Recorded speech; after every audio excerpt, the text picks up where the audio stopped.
Hello student, I am Dr. Pankaj Goyal. Today we will discuss eigenvalue, eigenvector and Cayley-Hamilton theorem. These two topics are very important topic a point of view of semester examination. So start from eigenvalue. Let us suppose we have a matrix, a square matrix A and a non-zero vector x. If there is equation Ax equal to lambda x is satisfied where x is a non-zero vector non-zero vector and lambda is a any number.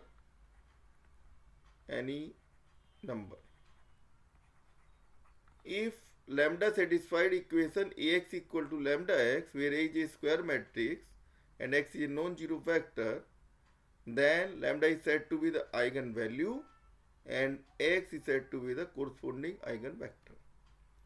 I can write this equation as Ax minus lambda Ix. This is equal to null matrix. So we can write this A minus lambda I x null matrix. If we are saying this vector is a non-zero vector, then we assume that this vector is a non-zero vector, then the rank of this matrix A minus lambda I should be less than order of the matrix. And if the rank of this matrix is less than order of the matrix, in that case, determinant of A minus lambda I, this will be equal to 0. Okay? And determinant of A minus lambda I is equal to 0. This is said to be the characteristic equations. This is said to be the characteristic characteristics equations.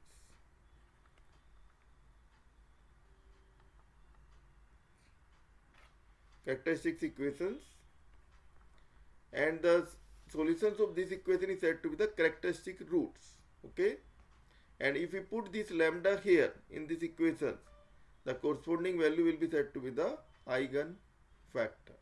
Okay, so first we find out determinant of A minus lambda equal to 0 with the given matrix A, right, and that is said to be the eigenvalues and corresponding vector is the eigenvector, right.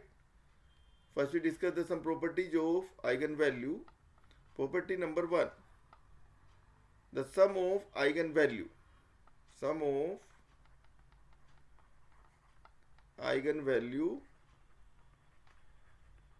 will be equal to trace of the matrix.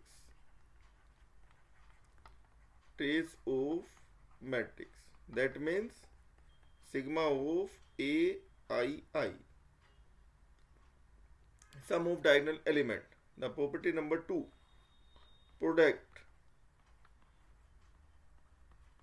of eigenvalue will be equal to product of eigenvalues will be equal to determinant of A. Property number 3, if A is a matrix and lambda is the eigenvalue, in that case the eigenvalue of A square, that will be equal to lambda square. Okay, how can we derive this one? That Ax equal to lambda x, multiply both sides by A, so we get A square x, that is equal to lambda Ax, and put Ax equal to lambda x, so we get A square x equal to lambda square x. That means lambda square is the eigenvalue of A square. Similarly, lambda ki power n is the eigenvalue of A ki power n. Property number 4, if the eigenvalue of A is lambda, in that case Ka, the eigenvalue of K will be equal to K into lambda. Property number 5, if A is a matrix, if the eigenvalue of A is lambda, in that case eigenvalue of A inverse will be equal to 1 upon lambda, right? Now we take example and then find the eigenvalue and eigenvector. Let us suppose we have a matrix. Take the questions as matrix is given as 2 1 1 0 1 0, and that is 1 1 2. Find eigenvalues and eigenvectors.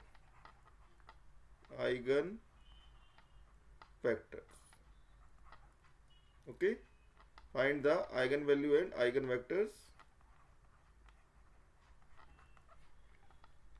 First take this determinant of a minus lambda I, that is equal to 0. 4 characteristic equations. 4 characteristic equation. And the solutions of this can be written as 4 3 by 3 matrix. Lambda cube minus C1 lambda square plus C2 lambda minus C3 equal to 0 if A is a 3 cross 3 and if A is a 2 cross 2 matrix. In that case, this equation is lambda square minus C1 lambda plus C3 equal to 0. Okay, you can directly write this one. Where C1, what is the C1? C1 is equal to trace of the matrix. Trace of matrix. What is the trace of matrix? Sum of the diagonal element. You can write this sigma of AII. This is equal to 2 plus 1 plus 2, that is equal to 5. C2. C2 is the sum of minor of AII. Diagonal element के minor का सम. First diagonal element देखिए क्या है हमारे पास. First diagonal element है 2. अगर आप first row first column हटा दे तो we get this one is equal to 1 0 1 2. Now take the A22. A22 mean second row second column इसमें से हटा दीजिए तो क्या बचेगा हमारे पास एलिमेंट आ जाएगा 2 1 1 2. एंड नेक्स्ट वन ले लीजिए यहाँ पे this one third row third column. ये थर्ड रो थर्ड कॉलम हटा दीजिए क्या हो जाएगा मेरे पास 2 1 0 1. We get this one and the value of this one is equal to this is 2 plus 3 plus 2, that is equal to 7. And what is C3? C3 equal to determinant of A. Find the determinant of A with respect to R3. R3 में देखिए क्या हो जाएगा बीच वाली value this one. ये element क्या है मेरे पास. This element is A22. A22 means -1 की power 2, that is 1 into second row second column हटा दीजिए 4 -1 3, that is equal to 3. So this determinant of this one equal to 3. Okay, we write the equations as characteristic equations. Characteristic equation as lambda cube minus C1 is 5, so write this 5 lambda square.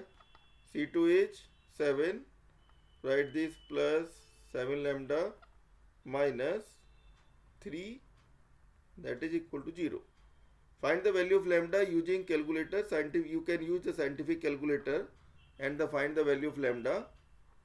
There you just press the mode function, and when the equations come, there is something equations, that it is as 1.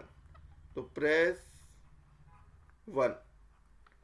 1 press करने के बाद जैसे आप 1 press करेंगे वहाँ पे आएगा number of unknown. तो यहाँ पे राइट क्लिक आपको करना है. ये बड़ा सा यहाँ पे कैसे बना होगा, ऐसे एरो इसमें लगा होगा यहाँ पे दिस वन. इसको राइट क्लिक करेंगे तो यहाँ पे आ जाएगा डिग्री, एंड डिग्री में आएगा आपके पास 2 और 3. तो प्रेस आपको करना है क्या, प्रेस 3 करने के बाद आपके पास आएगा ए पे आपको क्या करना है, फर्स्ट एलिमेंट क्या है 1, तो यहाँ पे 1 लिख के एंटर प्रेस करना है। सिमिलरली फिर आपको लेना है b आएगा, -5 लिखेंगे, यहाँ पे लिखेंगे b, साथ में आएगा लिखना है -5, एंटर प्रेस करना है। सिमिलरली आएगा नेक्स्ट आएगा c, आपको यहाँ पे लिखना है 7, एंटर प्रेस करना है। एंड फिर आएगा आपके पास d, और d से आपके पास को रखना है -3, यहाँ पे एंटर प्रेस करना, राइट। जब ये एंटर प्रेस करेंगे तो आपके पास ऐसे आएगा यहाँ पे x1, ऐसे आएगा x1। तो x1 आपके पास यहाँ पे आएगा, इस x1 इज इक्वल टू 3।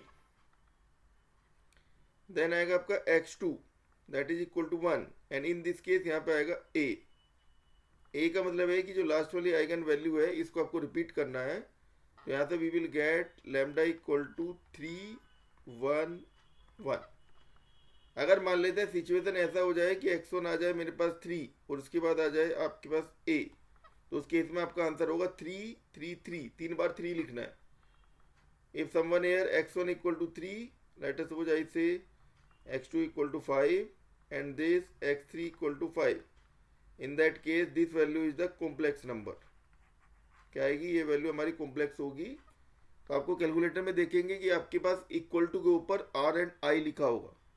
तो आपको यहाँ पे क्या करना है, शिफ्ट के साथ में इक्वल टू आपको प्रेस करना है, शिफ्ट इक्वल टू। तो शिफ्ट इक्वल टू जब आप प्रेस करोगे तो आपको उसकी इमेजिनरी वैल्यू फाइंड आउट हो जाएगी। लेट अस सपोज वैल्यू आई मेरे पास, लेट अस सपोज 2, तो आपका आंसर हो जाएगा 5 + 2i and 5 - 2i, like this. ऐसे आप इसको सोल्व कर सकते हैं। We get eigenvalue equal to 3 1 1। Now find the eigen vector. Eigenvector के लिए सबसे पहले ले लीजिए लैम्डा इक्वल टू 3। पुट करना है किसको, a minus lambda I, this x equal to 0। A matrix क्या था? ए मैट्रिक्स मैं यहाँ पे दोबारा से लिख देता हूँ। ए मैट्रिक्स था, देखिए मेरे पास 2 1 1, ये था 0 1 0, एंड ये था मेरे पास 1 1 2। ये आपका ए मैट्रिक्स था। ए माइनस लैम्डा आई, लैम्डा की जगह पे यहाँ पे क्या रख दीजिए, लैम्डा की जगह पे 3 रख दीजिए। क्या मैट्रिक्स आ जाएगा? देखिए लैम्डा की जगह 3 रख देंगे, 2 - 3 दैट इज क्या आ जाएगा मेरे पास? क्या -1 1 1 0 1 - 3 कितना हो जाएगा? -2 0, एंड यहाँ पे आ जाएगा मेरे पास 1 1 -1। We get this one and this we get x1 x2 x3 and this is equal to 0 0 0। Okay, we get this one. अब देखिए आपको क्या करना है, यहाँ से जो हमारे पास 3 इक्वेशन है, equation number 1, equation number 2, equation number 3, इन तीनों इक्वेशन से we will select any 2 equation. 2 equation आपको सिलेक्ट करना है। वो सिलेक्ट करने का हमारे पास रूल क्या रहेगा? रूल हमारे पास रहेगा, दोनों इक्वेशन आपकी सेम नहीं होनी चाहिए, मल्टीप्लाई में नहीं होनी चाहिए, राइट, आपस में मल्टीपल नहीं होनी चाहिए, and any equation should not be 0 equation, right. मैंने क्या कहा आपको? 2 equation should not be same, should not be dependent, dependent means multiply में नहीं होनी चाहिए, 0 नहीं होनी चाहिए, राइट। अगर आपको ऐसा पेयर मिल जाए जो कि आपको ऑलवेज डिस्टिंक्ट आइगन वैल्यू में एक पेयर आपको ऑलवेज यहाँ से मिलेगा, जिसमें कि हमारा वेक्टर नॉन जीरो आएगा, क्योंकि हमने शुरू में सपोज किया है x should be a non zero vector. तो हमने क्या किया, लेट अस सपोज पहली 2 इक्वेशन आपने सेलेक्ट किया, तो यहाँ पे केवल कोफिशिएंट लिख लेंगे, -1 1 1 0 -2 0। ये वैल्यू है x1 कॉलम में, ये x2 है, ये x3 है। तो आप इसको ऐसे लिखे x1 अपॉन, फिर यहाँ पे लिख दीजिए x2 upon minus of this, and यहाँ लिख देते हैं this x3 upon this one. Okay, x1 upon, x1 का मीनिंग क्या होगा कि आप इसमें से x1 कॉलम को छोड़ के बाकी की डिटरमिनेंट की वैल्यू बताएं। तो फर्स्ट कॉलम छोड़ दीजिए, 0 -2 दैट इज आ गया 2। अब आप बीच वाला कॉलम छोड़ दें, 0 - 0 0, एंड थर्ड कॉलम को आप इसमें लेफ्ट कर दीजिए, तो क्या हो जाएगा आपका +2। जो भी हमारे पास यहाँ पे वैल्यू आएगी, इसका लीस्ट इंटीजर की फॉर्म में आंसर आपको लिखना है। तो 2 0 2 का लीस्ट इंटीजर हो जाएगा 1 0 1। This is the eigen vector for lambda equal to 3। Now comes lambda equal to 1। Take lambda equal to 1। अब आपने लिया लैम्डा इक्वल टू 1, मैट्रिक्स क्या था मेरे पास, तो मैट्रिक्स यहाँ पे था, देखिए मेरे पास दिस मैट्रिक्स था हमारे पास 2 1 1 0 1 0 एंड ये था मेरे पास 1 1 2। इसमें अप्लाई कर दें lambda equal to 1, lambda equal to 1 लगा दीजिए, क्या आ जाएगा बताएं। तो मैट्रिक्स आ गया मेरे पास, this one is 1 1 1 0 0 0 and this is आपके पास क्या आ जाएगा, यहाँ से 1 लगाएंगे तो आपके पास दिस 1 1 2 था यहाँ पे, राइट 1 1 2 वैल्यू थी यहाँ पे 1 1 2। तो 1 1 2 में से जब आप 1 माइनस करेंगे तो क्या आ जाएगा, ये आ जाएगा मेरे पास 1 1 1 दिस वन। यहाँ पे आ गया x1 x2 x3 and that is equal to आ जाएगा मेरे पास 0 0 0। We get this one. Okay, ये हमारे पास देखिए आ जाएगी यहाँ से वैल्यू दिस। अब आपको देखिए इसमें क्या करना है, यहाँ से हमें देखना है कि क्या हमें यहाँ से एक पेयर आपका मिलेगा कि नहीं मिलेगा। अगर आपकी जैसे यहाँ पे 1 1 2 आइगन वैल्यू थी, इस केस में पेयर आपको मिल भी सकता है और इट मे बी पॉसिबल कि पेयर हमें ना मिले। We can not select any pair. अब देखें first and second, we can not take first and second. Why? Because second column is 0 column, we can not take this one. Now see first and third, same column same row है, first row same second row same, that mean same. आपको मैंने क्या बताया था, आपको same row नहीं लेना है, आपको 0 रो नहीं लेना है, मल्टीपल रो नहीं लेना, राइट। तो we can not find any two independent row and you can check this by the rank. The rank of in that case will be equal to 1। तो आप फाइंड आउट कर सकते हैं। अगर मैं इसको रैंक के हिसाब से लिखे तो क्या आ जाएगा, 1 1 1 0 0 0 0 0 0। इसकी पहचान है कि हमारे पास ये आपका नहीं मिलेगा। अगर आप गलती से सिलेक्ट कर ले, इन केस लेटर सपोज हम कहें कि आपके पास we can not find out कि हमारे पास डिपेंडेंट है कि इंडिपेंडेंट है, तो उसकी आपके पास क्या वो होगा, आइडेंटिफिकेशन होगा x1 अपॉन 0 आए, x2 upon 0 and x3 upon 0। अगर तीनों के नीचे आपके पास ये डिनोमिनेटर में 0 आ जाए, इसका मीनिंग है कि the row selected row will be dependent row. We have to select other pair, हमें एक दूसरा पेयर सेलेक्ट करना पड़ेगा। आप देखिए अगर मैं फर्स्ट 2 सेलेक्ट करें तो 0 0 0 आएगा, फर्स्ट थर्ड सेलेक्ट करें तब भी हमारे पास 0 0 0 ही आएगा। तो इसमें आपके पास क्या होगा, अगर हम ऐसा पेयर सेलेक्ट ना कर पाए, ये कब पॉसिबल हो सकता है, ये केवल पॉसिबल तभी होगा जब हमारे पास 2 आइगन वैल्यू क्या होंगी, आपकी सेम होगी। तो सेम के केस में 2 केस हमारे पास पॉसिबल है। It may be possible we will get a pair of equation such that equations are not dependent, right. Not dependent means इन तीनों के नीचे 0 ना आए। और दूसरा केस हो सकता है कि आपके पास ऐसा पेयर ना मिले। अगर आपको पेयर मिलेगा तो उस केस में हम जैसे हमने ऊपर यहाँ पे सोल्व किया था, जैसे आप देखें हमने यहाँ पे सोल्व किया था, इस तरीके से हम सोल्व करके बता देंगे। एक ही वेक्टर आएगा, 2 आइगन वैल्यू के कोरस्पोंडिंग एक वेक्टर आएगा। अगर आपको पेयर ना मिले, अगर पेयर नहीं मिले तो उस केस में हमारे पास एक रूल होता है, नंबर ऑफ आर्बिट्री कांस्टेंट, कितने वेरिएबल को आर्बिट्री माने। तो number of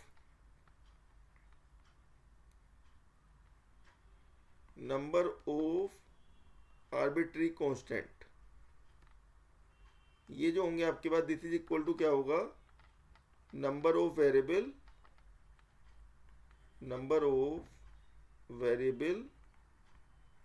minus rank of A. ये रूल होता है हमारे पास, राइट। नंबर ऑफ वेरिएबल है यहाँ पे 3, रैंक है मेरे पास 1 equal to 2। That means we will select 2 variable as the arbitrary constant. अब देखिए हम कोई भी एक इक्वेशन ले लीजिए, फर्स्ट सेकंड थर्ड, 0 ओबियसली बात है 0 रो नहीं लेना है, कोई भी नॉन 0 रो सिलेक्ट कर लीजिए। फर्स्ट रो आपने सिलेक्ट किया, फर्स्ट कॉलम है x1 का, तो कोफिशिएंट हो गया 1, तो x1 x2 प्लस x3। कहाँ से फाइंड आउट किया, ये जो हमारे एलिमेंट है ये कोफिशिएंट है, ये x1 का कोफिशिएंट है, ये x2 का कोफिशिएंट है, ये x3 का coefficient, right.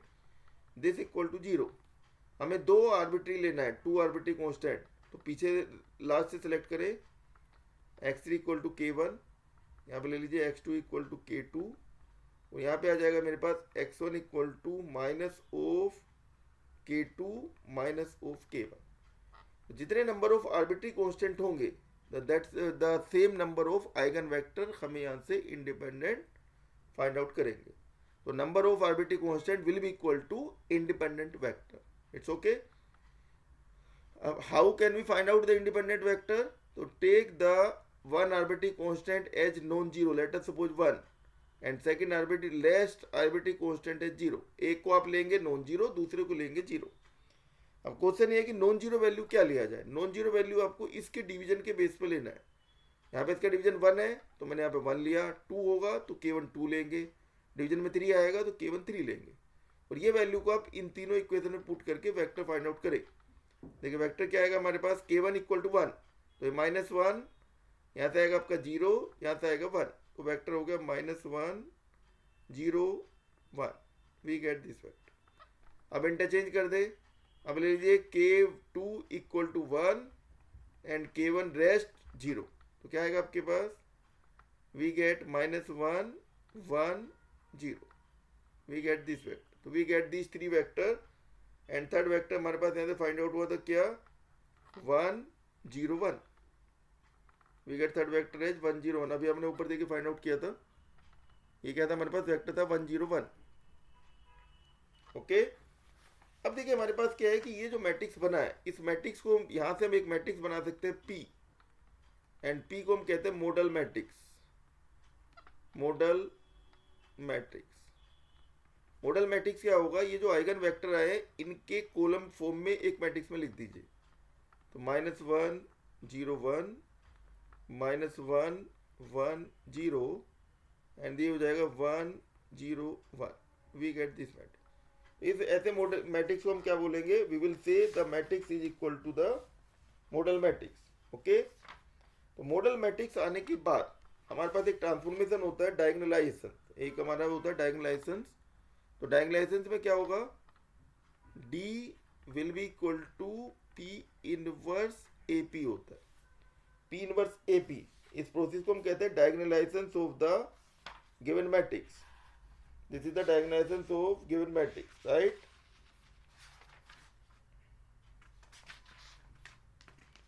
And this diagonalization of given matrix, इसका जो आंसर होगा वो हमें पता होगा always. Diagonalization of given matrix में तो आपके इसका आंसर होगा वो क्या होगा, ये ऑलवेज आएगा आपके पास दिस वन, λ1 0 0 0 λ2 0 0 0 λ3, ये इसका होगा दिस वन. λ1 इसके कोरस्पोंडिंग आइगन वैल्यू, इसके कोरस्पोंडिंग λ2, इसके कोरस्पोंडिंग λ3. यहाँ पे देख सकते हैं ये था 1 1 के लिए, ये था 3 के लिए. तो हमारा जो इसका आंसर होगा, अगर आप मॉडल मैट्रिक्स इसमें यहाँ पे D लिखेंगे तो इस केस में मेरा D जो आएगा वो क्या आएगा, 1 0 0 0 1 0 एंड 0 0 3 आएगा. If you change these eigen vector, अगर आप इनके ऑर्डर को चेंज कर दे तो उसी के अकॉर्डिंग हमारे पास यहाँ से D फाइंड आउट हो जाएगा. And what is the application of this D. Application देखिए क्या होगा, अगर मान लेते हैं हमें फाइंड आउट करना D स्क्वायर, तो क्या हो जाएगा, D स्क्वायर होगा P इनवर्स AP एंड यहाँ से आ जाएगा आपके पास अगेन P इनवर्स AP. ये दोनों I हो गया, ये हो गया A स्क्वायर, तो यहाँ से मेरे पास फाइंड आउट हो जाएगा P inverse A square P.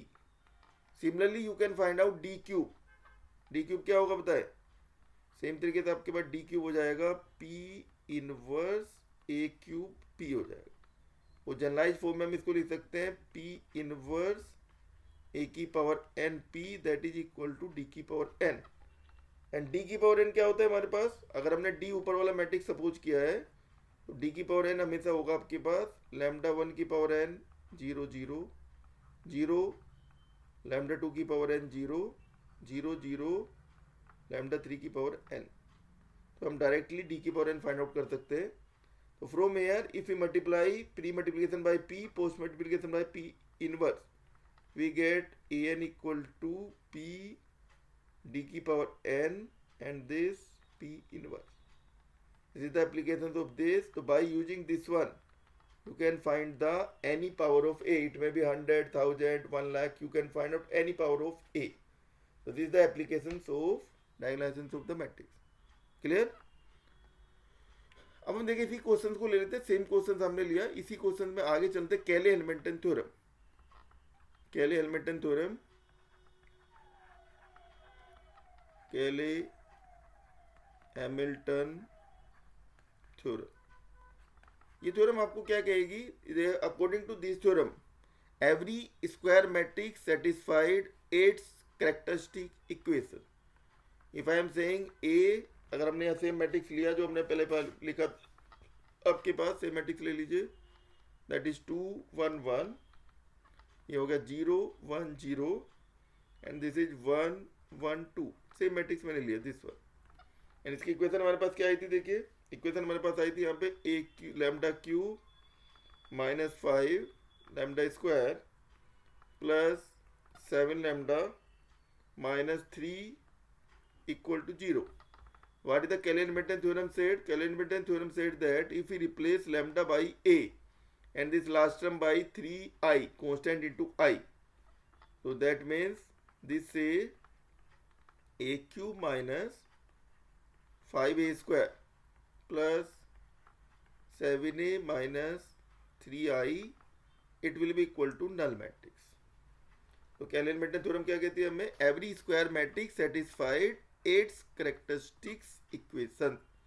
Lambda की जगह ए रख दें और लास्ट में जो कांस्टेंट है उसके साथ में आई ले लें, राइट। तो इसमें देखिए 3 तरह के क्वेश्चन हमारे एग्जाम में अभी तक आए हैं। अगर आप देखें लास्ट ईयर के लास्ट 2 ईयर से कैलेन-मेटन थ्योरम पे 10 मार्क्स के क्वेश्चन आए एग्जाम में, एक ट्यूब में। तो पहला क्वेश्चन इसमें हो सकता है वेरीफाई थ्योरम। वेरीफाई में आपको क्या करना है, ए क्यूब की वैल्यू रखिए, ए स्क्वायर रखिए, ए रखिए, आई रखिए, और आपको बताया कि मान लो मुझे 3i निकालना है, तो 3i क्या होगा, 3i होगा सारे एलिमेंट को 3 से मल्टीप्लाई कर दिए, 3 0 0 0 3 0 0 0 3 लाइक दिस। ये सारी वैल्यू रखेंगे तो हमारा आंसर क्या आना चाहिए, नल मैट्रिक्स आना चाहिए। Left hand side equal to right hand side null matrix proof कर देगा। क्वेश्चन नंबर 2, इसमें आपसे कहेगा find A inverse. A inverse find out करने के लिए जो हमारी इक्वेशन नंबर 1 आई है, इसमें आप ए इनवर्स की मल्टीप्लाई कर दीजिए। तो ए इनवर्स की मल्टीप्लाई करेंगे क्या हो जाएगा, देखिए we get A square minus 5a plus 7i, और यह आ जाएगा minus of 3 A inverse that is equal to null matrix, ये आ जाएगा हमारे पास, राइट। यहाँ से आप ए इनवर्स की वैल्यू फाइंड आउट कर सकते हैं। ए इनवर्स हो जाएगा मेरे पास देखिए 1/3, and we get from here a square minus 5a plus 7i।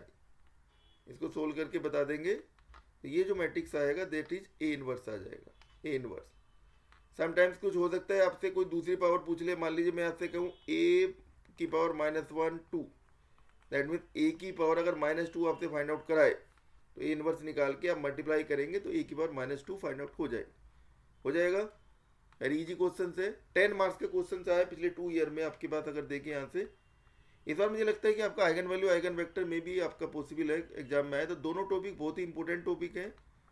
It may give 20 marks, it may give the 10 marks और 15 मार्क्स, राइट।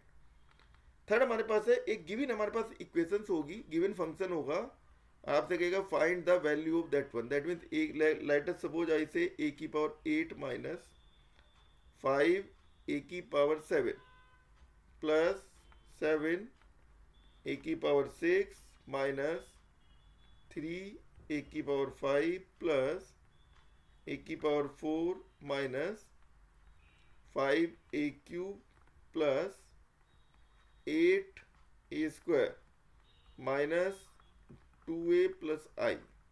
ये कह रहा है find the value of this matrix function. इतना बड़ा मैट्रिक्स फंक्शन है, इसकी value आपको फाइंड आउट करनी है। तो इसके लिए देखिए हमें क्या करना है, इसके लिए हमें इक्वेशन नंबर 1 लेना है। जो हमारा इक्वेशन नंबर 1 था दिस वन, इसकी लेफ्ट हैंड साइड ले लीजिए, इसको एज ए डिवाइजर मान लीजिए, दिस एज ए डिवाइजर ले ले।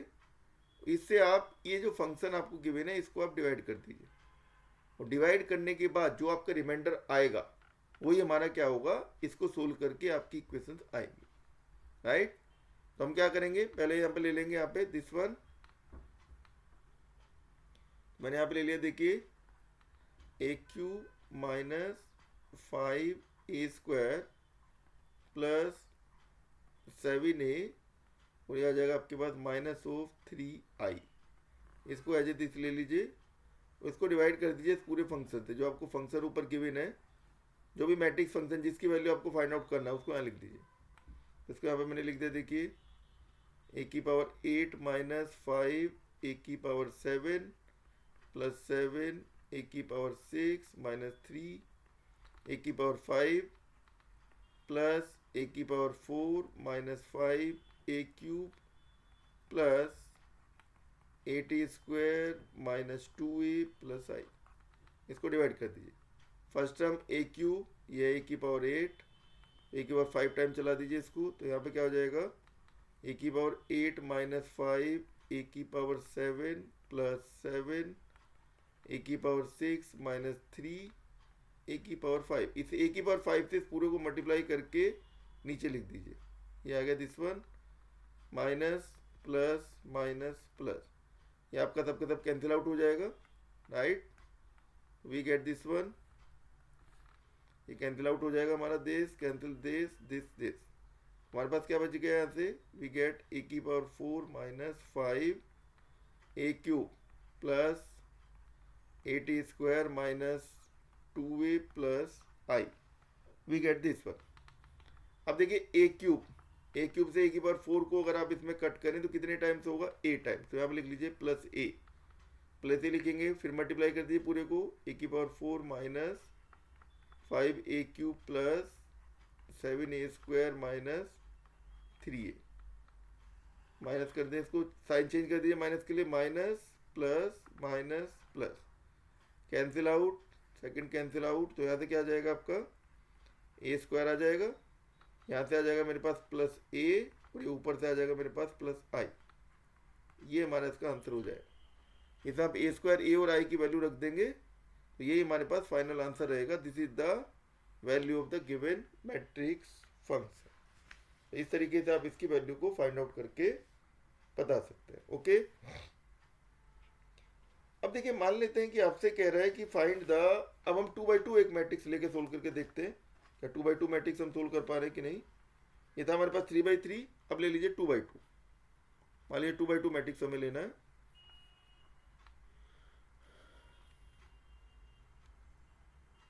टू बाई टू के लिए यहाँ पे हो जाएगा, मान लेते हैं एक मैट्रिक्स आपको दिया है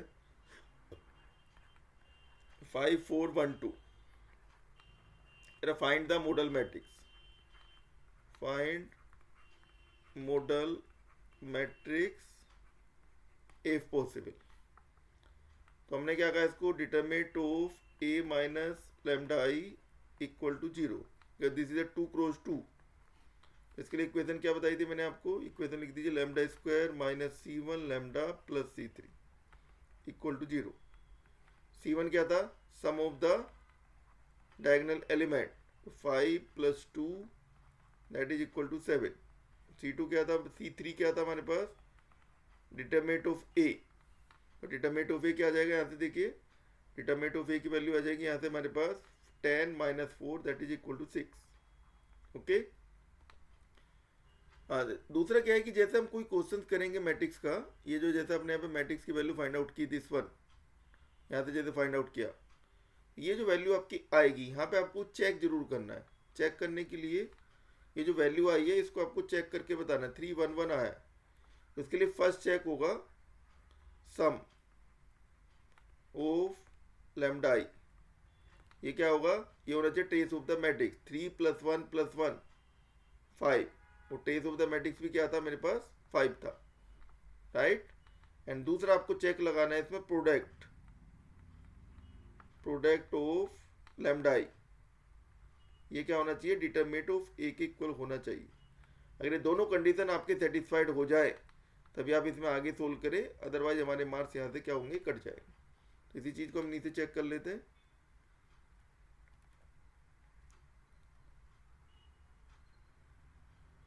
तो ये हमारे पास आगे देखिए इक्वेशन यहाँ से हो जाएगी मेरे पास, this is equal to λ³ minus 7 sorry λ² minus 7 lambda plus 6 equal to 0। यहाँ से अगर आप लैम्डा की वैल्यू फाइंड आउट करेंगे कैलकुलेटर का यूज कर सकते हैं, जहाँ पे आपने डिग्री 3 लिया था वहाँ पे डिग्री 2 ले लीजिए और आंसर फाइंड आउट कर सकते हैं। ये आ जाएगा आपका 6,1। सबसे पहले मैंने लिया लैम्डा इक्वल टू 6 के लिए आइगन वेक्टर 6 करिए, a minus lambda i x equal to 0, 0 means column vector 0, ठीक है। तो a माइनस लैम्डा डायगोनल पे 6 को माइनस कर दें, क्या आएगा बताएं, we get 5 minus 6 minus 1 4 1 2 minus 6 minus 4। इस केस में क्या होगा, जैसे लास्ट केस में हमने क्या किया था, हमने वहाँ पे we use the cross multiplication method. यहाँ पे आपकी की दोनों जो रो हैं ये आपकी ऑलवेज डिपेंडेंट आएंगी ही आएंगी। अगर आपकी आइगन वैल्यू क्या है, सेम है, तो उस केस में हो सकता है दोनों रो आपकी जीरो आ जाए या दोनों रो डिपेंडेंट आए, दोनों में से एक केस आएगा। अगर आपकी दोनों रो डिपेंडेंट है तो अगर मैं इसकी रैंक की बात करूं, rank of A minus lambda I क्या है, इसकी रैंक है 1। क्यों, एक बार माइनस करेंगे तो 1 रैंक आ जाएगी, राइट। बहुत डिपेंडेंट इक्वेशन से रैंक 1 का मतलब नंबर ऑफ आर्बिट्री कांस्टेंट कितना हुआ बताए, number of arbitrary constant that is equal to क्या हो जाएगा, नंबर ऑफ ऑर्डर था 2, रैंक है 1 1, एक को आपको आर्बिट्री मानना। कोई भी एक इक्वेशन लिख लीजिए, इक्वेशन हो जाएगी देखिए -x1 plus 4x2 that is equal to 0। 2/2 case में या तो एक आर्बिट्री आएगा या दो आर्बिट्री आएंगे, राइट। दो वाला भी मैं एग्जाम्पल आपको लेके बता दूंगा। तो हमने कहा लेट x2 इक्वल टू, आपने कहा k, तो x1 क्या हो जाएगा, x1 हो जाएगा 4k, तो आपका आइगन वेक्टर आ जाएगा मेरे पास 4 1 आ जाएगा, 4 1 था आइगन। अब मैंने कहा लैम्डा इक्वल टू, मैंने ले लिया मान लीजिए आपके पास 1। अब मैट्रिक्स क्या था हमारे पास, मैट्रिक्स था मेरे पास 5 4 1 2, 5 4 1 2 में 1 माइनस करे तो क्या आ जाएगा मेरे पास 4 4 1 2 का क्या हो जाएगा 1 1। अगेन आप देख सकते हैं कि दोनों के दोनों हमारे पास आइगन वेक्टर क्या है, डिपेंडेंट आइगन वेक्टर है। जैसे मैंने आपको बताया पहले से कि ये डिपेंडेंट ही ऑलवेज आएंगे। तो कोई भी एक इक्वेशन ले लीजिए, तो ये हो जाएगा x1 plus x2 equal to 0। Number of arbitrary constant कितने रहेंगे, एक रहेगा, क्योंकि I can write x2 equal to k, x1 equal to minus k, तो आइगन वेक्टर हो जाएगा मेरे पास -1 1 द आइगन वेक्टर। तो मॉडल मैट्रिक्स P क्या हो जाएगा मेरे पास, P होगा 4 1 -1 1, this is the model matrix P। Clear. और देखिए, और हम एग्जाम्पल लेके देखते हैं। अगर मान लेते हैं कि हमारे पास एक क्वेश्चन ले लेते हैं, मान लीजिए मैंने क्वेश्चन लिया this one 3 0 0 3, find the eigen value and eigen vector, find eigen value and eigen vector, eigen vector A minus, अगर आप लेमडा आई करेंगे, अगर डायरेक्ट मैं ए माइनस लेमडा आई करूँ तो क्या होगा, ये आएगा मेरे पास देखिए यहाँ पे 3 minus lambda 0 0 3 minus lambda, we get this one. तो यहाँ पे आ जाएगा 3 minus lambda whole square equal to 0, तो we get lambda equal to 3 3। एक हमारे पास एक रूल होता है कि अगर हमारे पास अपर ट्रायंगुलर मैट्रिक्स हो, लोअर ट्रायंगुलर मैट्रिक्स हो या डायगोनल मैट्रिक्स हो, in each case eigen values will be equal to the diagonal element. और यहाँ डायगोनल एलिमेंट क्या थे, 3 and 3 थे, तो इसका आंसर 3 3 ही आएगा, या आप डायरेक्ट भी लिख सकते हैं। अब हमें देखना है आइगन वेक्टर। तो आपने कहा lambda equal to 3, we suppose lambda equal to 3, तो 3 आप रखेंगे तो क्या आ रहा है, देखिए 0 0 0 0 आ रहा है। 0 0 0 0 का मतलब बताएं, इसकी रैंक क्या हो गई, what is the rank of this matrix, the rank of this matrix is 0। तो नंबर ऑफ आर्बिट्री कांस्टेंट कितने हो जाएंगे, नंबर ऑफ आर्बिट्री कांस्टेंट, तो नंबर ऑफ आर्बिट्री कांस्टेंट हो जाएंगे 2 - 0 इक्वल टू 2, यानी दोनों आर्बिट्री आपको लेना है, दोनों को आर्बिट्री मान लेते हैं। x2 इक्वल टू हो गया k1 और x1 इक्वल टू हो गया k2। तो हमने क्या रूल बताया था, एक बार एक को 1 दूसरे को 0, तो एक को 1 ले लीजिए। तो मान लीजिए मैंने कहा कि आपके पास k2 1 है, तो k2 1 है तो क्या वेक्टर आ जाएगा 1 0 आ जाएगा। क्यों, हमने कहा k2 equal to 1 k1 equal to 0। अब उल्टा कर देते हैं, k1 equal to 1 k2 equal to 0, अगर k1 1 k2 0 है तो क्या वेक्टर आ जाएगा 0 1 आ जाएगा। तो आप देख सकते हैं कि हमारे पास वेक्टर है 1 0 0 1। तो आप रूल एक समझ सकते हैं कि आपका आइडेंटिटी मैट्रिक्स हो और डायगोनल मैट्रिक्स हो, इन दोनों ही केस में जो आइगन वेक्टर आएंगे वो हमारे पास क्या आएंगे, वो हमारे आइडेंटिटी मैट्रिक्स के कॉलम ही आएंगे। सेम तरीके से अगर आप देखिए, अगर मैं 3/3 की बात करूं, मेरे पास है मान लीजिए 2 लेटर सपोज आई से 2 0 0 0 2 0 0 0 2, ये है मान लीजिए मैट्रिक्स। इस मैट्रिक्स के आपको आइगन वैल्यू आइगन वेक्टर निकालना है। तो जैसे मैंने आपको बताया था डायगोनल मैट्रिक्स अपर ट्रायंगुलर और लोअर ट्रायंगुलर, इसमें लैम्डा की वैल्यू क्या होगी, डायगोनल एलिमेंट होंगे, दैट इज 2 2 2 ही होगा। ये 2 नंबर में क्वेश्चन हम कोई भी दे सकता है। लैम्डा इक्वल टू 2 अगर आप रखें तो क्या मैट्रिक्स है बताए, यह है 0 0 0 0 0 0 0 0 0।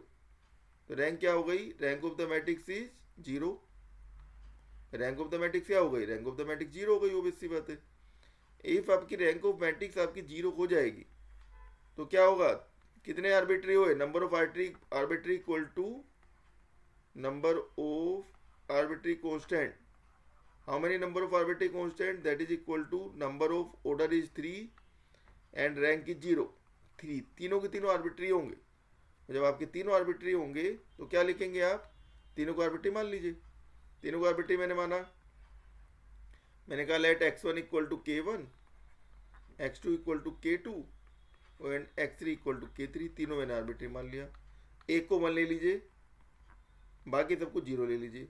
k2 equal to 0, k3 equal to 0। तो क्या हो गया, वेक्टर मेरे पास क्या मिला, वेक्टर मेरे पास मिल गया 1 0 0।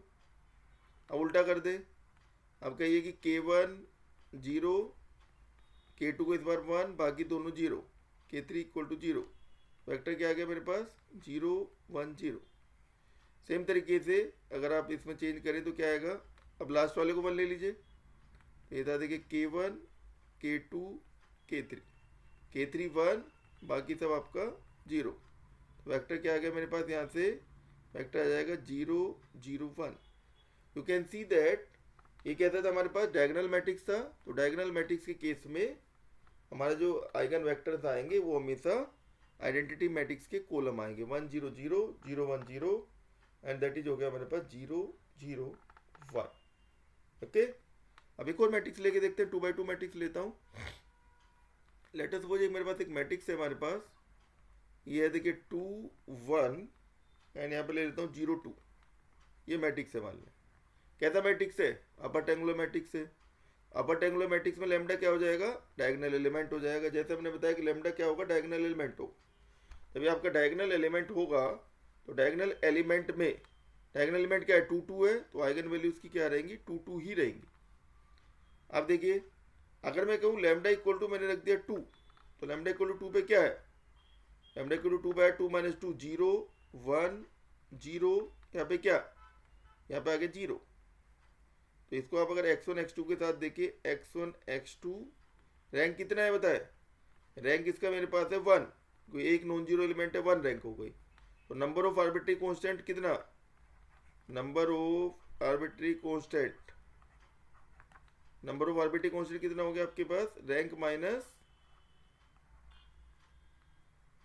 That is order minus rank of the matrix. Order कितना है 2, तो 2 माइनस 1 इक्वल टू 1, एक आर्बिट्री लेना है। अगर इक्वेशन के हिसाब से देखिए ये है x1, ये आपके पास है x2, तो यहाँ से आ गया x2 इक्वल टू 0। तो x1 को क्या लेना है, x1 को k लेना है। तो वेक्टर क्या आएगा 1 0। तो आप देख सकते हैं कि आइगन वैल्यू तो हमारे पास 2 है, रिपीटेड आइगन वैल्यू है, लेकिन आइगन वेक्टर क्या है मेरे पास, सिंगुलर। तो इस तरीके से आप इसमें 2 टॉपिक को हमने आज कवर किया, eigen value, eigen vector, Keller-Hamilton theorem. And Keller-Hamilton theorem में जैसे मैंने आपको बताया 3 तरह के क्वेश्चंस आते हैं, पहला वेरीफाई, दूसरा inverse, third find the matrix function. तो दोनों टॉपिक बहुत ही important, these are the important topics on the point of view of the examination. आप इनको अच्छी तरह करें, कुछ क्वेश्चन आप इसके सोल्व करें। एंड अगर कोई भी आपको प्रॉब्लम हो तो आप मुझे कॉन्टेक्ट कर सकते हैं, राइट। मेरा जो ईमेल एड्रेस है वो ईमेल एड्रेस मेरा है, देखिए आपका पंकज JNU न्यूमेरिक 1@gmail.com। इस पर मुझे कांटेक्ट कर सकते हैं अगर आप कहीं, अगर आप कोई भी क्वेरीज हो, कोई आपका हो, राइट। तो अगर आप, if you just like this video तो subscribe my channel and also just distribute your friends, right? Okay, thank you very much.